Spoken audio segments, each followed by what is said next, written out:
Hi, I'm Chris. Hi, I'm drunk. and straight. And straight. Hi, welcome to the show where I make my straight friends watch RuPaul's Drag Race with me. Very self-explanatory, I know. We also might be a little bit tipsy because we actually watched it live for the first time. So that could go really well or really not well. We'll see. Boys, start your engines. It made the best woman Win. The fact that I know that. Cheers.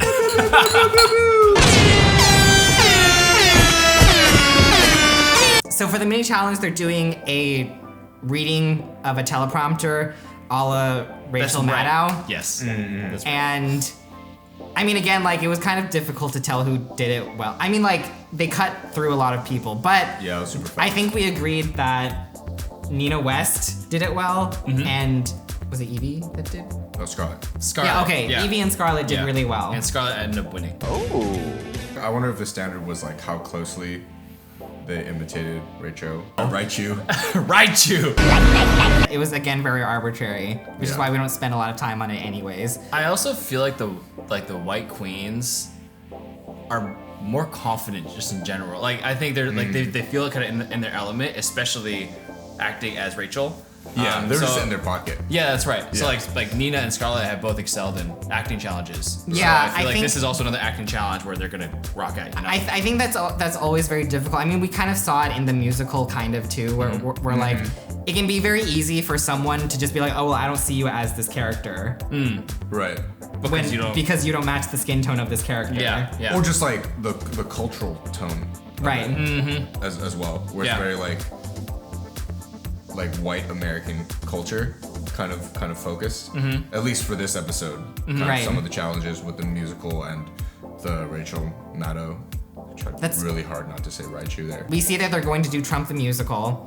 What were your feelings when you guys first saw that they were going to do one like this was actually like directly politically charged? I was wondering how political it was gonna be, because I didn't think they were gonna all of a sudden shift to like cutting edge political commentary. I mean, it wasn't. Yeah, because they kind of tend to go for this sillier vibe. Yeah. So I wasn't expecting it to be like The Daily Show. So we go to rehearsals and we see that Yanis is choreographing for everybody, and both of you, we all actually know who Yanis is. I've seen his videos before. You've seen his videos before too as a dancer. Legendary. I was like, oh my god, I'm glad I wasn't in that room. So like, oh my god, I would have gotten roasted so hard. To be honest, the choreography wasn't that hard, so it's pretty watered down choreo. Yeah. But Yanis was not holding back, just straight up roasting people the whole time. Yeah, because when the choreography is simpler, it's more pressure on you to execute. Yeah, there's no reason why you shouldn't remember it. Exactly. Yeah. I wouldn't put it past any of the producers or the director just tell Yanis to like, you can be a little bit savage, like they can take it, you know? Like totally. Like make good TV for us, you know? Yeah. I will say though that Raja was not doing herself any favors. Oh god. Oh my gosh, she played herself hella hard. Yeah. You know, like I would never say that. Yeah. That saying. When it was like, she said it was 15 years ago. Technically 15 years ago, so. Oh. She first said it, she was like, I know I'm this a style. professional. I know this, Yeah. I know this. 3 years of like jazz, 2 years of hip hop, no problem. You can't do that. You can't do that with Giannis. Yeah. You know what I mean? Like, you got to be really confident in your Yeah. ability if you're gonna talk to. So like you have two different people, right? You have Raja, and then you have Brooklyn, and then Brooklyn actually can bring it and deliver. You know. Yeah. So that's the difference. That you can't say you have experience and not be able to deliver. I was not impressed when Raja was like, bitch, I am not the one that you should be coming for today, miss. And I'm like, you've worked in dancing a lot. Like, has that happened before where people break down? Yes, actually. Okay. Yes, I worked on a job. Again, you don't need to name names. I won't say the job name because I think she's still the choreographer of the job. But She might watch this. it's fine. I don't think if you're watching this, I don't think I'll work for you again. Cheers to that. Wine. Wow. So she's a very like toxic leader, and she will put people under negative pressure and make everyone feel like they're under a microscope versus empowering people. Kind of like Yanis. It's like a little bit like that, yeah. It's like a fear based. Again, it's a fear-based motivation. Again, I know that it's different because it's television, but Yeah. So- Have you been on the receiving end of that? Yes, everybody has been on. Like if you work for her, Jesus you've been on Christ. this. Yeah, it's Yeah. not fun. All right. Sorry. I'm just fucked up. But we're running off from the show. Cheers. Ariel. In that situation, it's better to be doing something than nothing.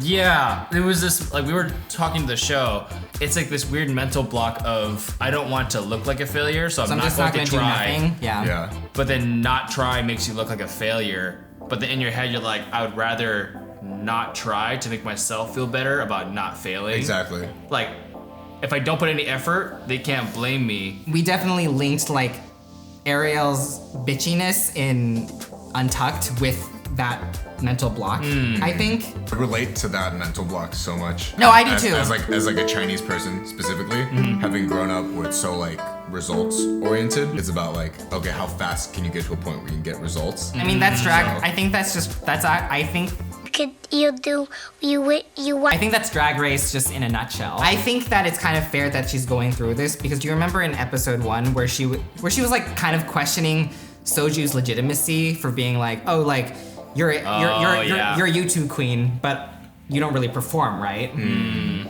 I'm like, bitch, you could you do you want clearly can't perform either. Sorry, Ariel, I'm sure you're very sweet in real person. I don't know if you're very sweet, to be honest. After that Untucked episode, Sometimes, I don't know. sometimes. We're getting really She's coming at me on unfiltered here. Instagram, I'm Again, we sure. usually don't Sorry, talk- Ariel. You're about to get an angry DM. Okay. Tag me, please. Okay,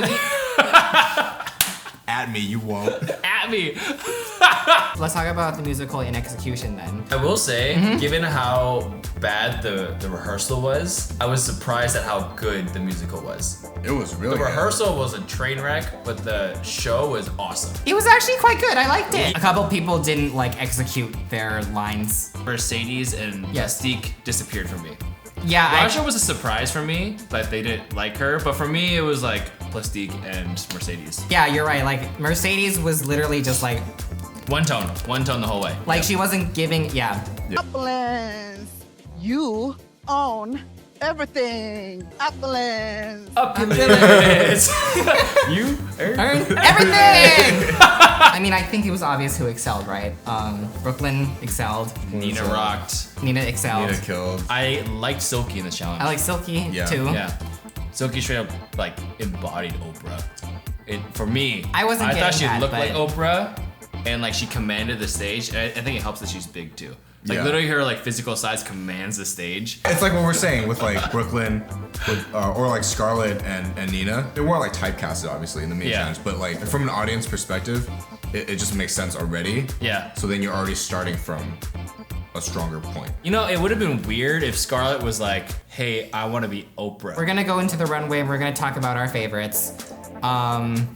Who stuck out for you? Evie's was dope. I loved Evie's, and it helped that it was the first one too. It set the bar really high. It's an outfit no one else on the lineup could have pulled off. Yeah. Evie has like these really specific mannerisms that really, I feel like she kind of tailors to each outfit. Yes. It's confidence, but everyone is. There are a lot of people who are also dramatic as well, who could also do it. Yeah. But they're scared to go there. See, you guys were saying that you guys like this runway because there were no weak ones.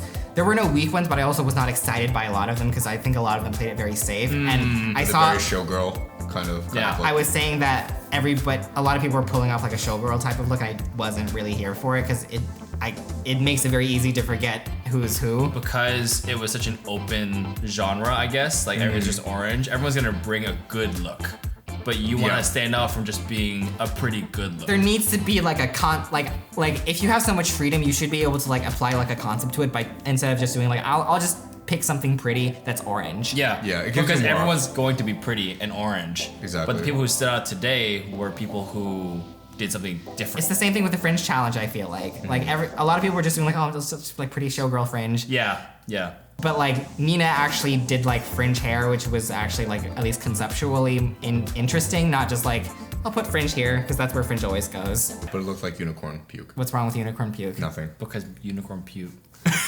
What did you think about Nina West's saloon girl look? This is actually one of Nina's stronger outfits. Yes, Because I Nina agree has with had that. really weak outfits. Yeah, we Iman didn't has- like the Leo outfit. Yeah, it was horrible. Okay. This outfit was solid. It was okay. Yeah. But she just blended in with the other pretty feathers and like there's a lot of feathers this week. There were a lot of feathers Yeah. this week. What did you think about Silky's?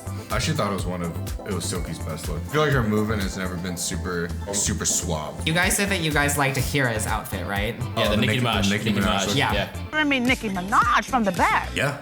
Mercedes was very showgirl too. I think the judges were saying that it was one of the weakest showgirl looks. Plastique was pretty dope. It didn't push her boundaries for what she's presenting. No, so not far. really. I feel like Plastique has kind of shown us everything that she has. How dare you. It's been 4 episodes and I haven't been wowed. The first episode I was like, wow, Yeah. she's got like great outfits and a great look, great runway, whatever.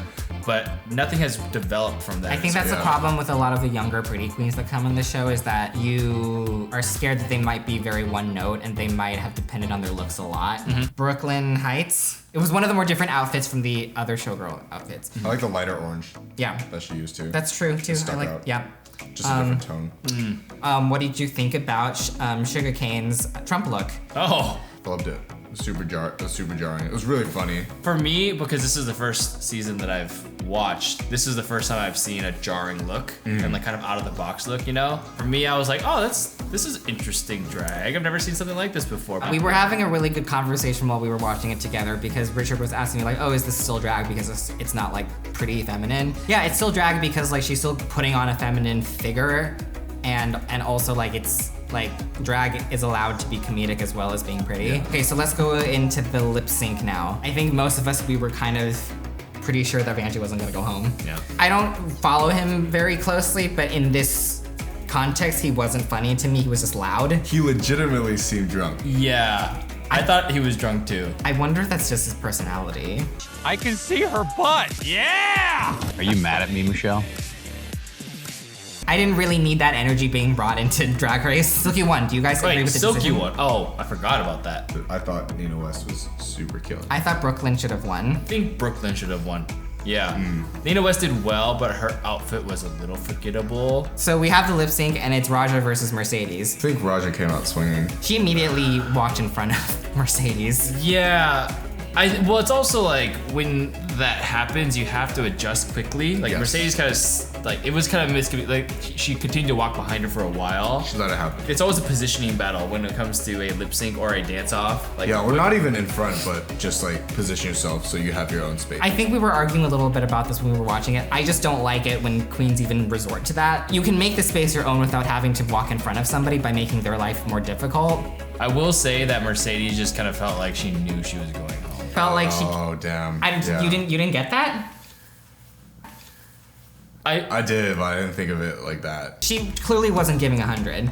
Yeah. During work We've bits, seen her- during work bits, she was giving 100. Yeah, we've seen her give 100 in a lip sync before, and she killed it, you know. Yeah. But every single shot that I saw of her walking around, it was literally her walking around. She was just kind of like strutting around stage, not giving any like moments Yeah. or like dancing or anything Even that one split, it was I just was like gonna it was just say. not enough. to sell it. You could Yeah. ride that momentum to sell it more. Yes. But she did a split, got up, started walking around again. Yeah. Yeah. I think Mercedes' story is beautiful, perhaps for this show, which wasn't for her. That's okay. Yeah, and that's okay. Yeah. On that beautiful note, thanks so much for watching, everybody. Go ahead and share your social medias like usual. Oh wow, social media. Yeah. Hi, I'm drunk, and my social media is Leo Xia Music. You can find me at LEOXIA Music on all social media platforms. What's up? I'm also drunk. And you can find me. My name's Richard, by the way. You can find me at 6th Street Music, 6TH Street Music, on all social media. You can find me on all social media at OneWingedChris, of course. Make sure to also check out the Discord invite in the description below, so you can join other people that like watching the show, as well as other things as well. Thank you so much for watching again. We'll see you next time. Bye. Peace.